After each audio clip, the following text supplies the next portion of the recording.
I'm very glad to hear your idea. I have two questions.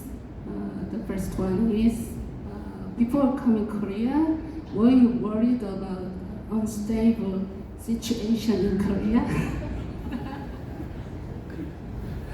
And second one is, if all countries have same curriculum and assessment, could you explain the advantages and disadvantages? Sure. No, I think I was worried for about 2 hours, and then I was not worried after that. No, it's lovely to be here in Korea. It's actually my first time in Korea. I travel a huge amount for work, but somehow I've never made it to Korea. So it's been lovely to be here, and you've all made me feel very, very welcome, and I really appreciate it.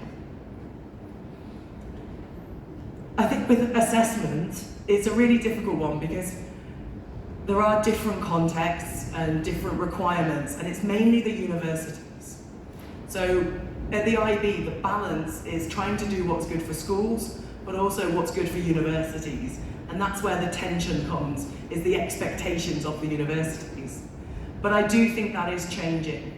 I think there is more openness and more willingness on the part of universities to be a little bit more flexible than there has been in the past.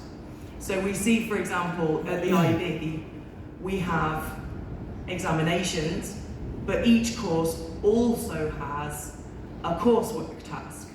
So for example, in geography, they do an exam, but they also do field work.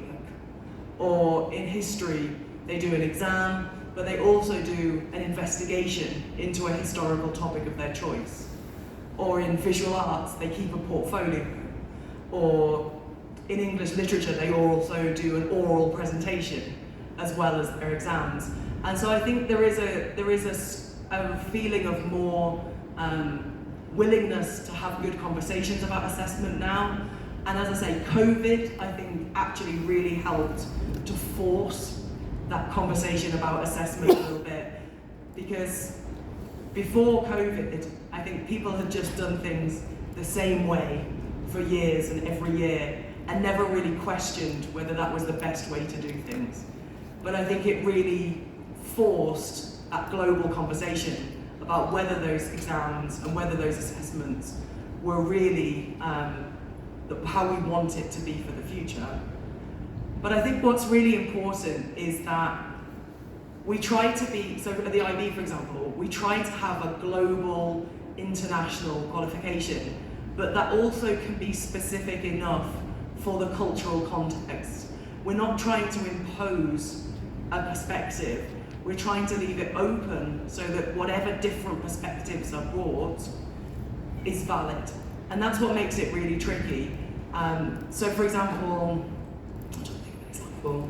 In history, for example, previously, history exams were very factual and content, and what was the date of this event, and what was the date of this event, and multiple choice.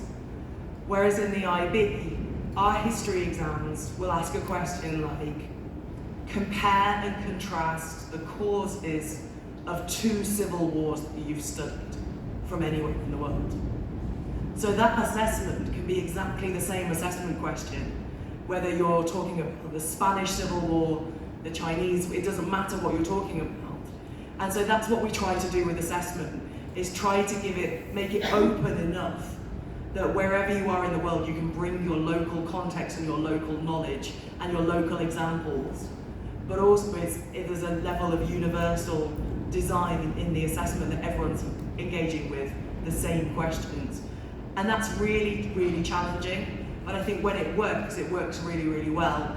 And it gives that kind of consistency and that kind of global approach that's really important. When the IB was set up, part of it was about philosophical, making the world a better place.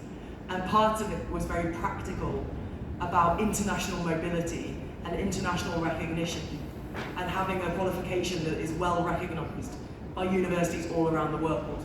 So I think that's where it helps, is to have something that a university in Australia, a university in the US can all understand and all engage with, but it's challenging. So that's an example of how we try to think about assessment. But as I say, the key thing for me is that there is more openness on the part of universities. We see it a lot more now, more opportunities for change in assessment than there has ever been before. So I think there's a real positive hope there and an optimism that there is a good scope for change in assessment.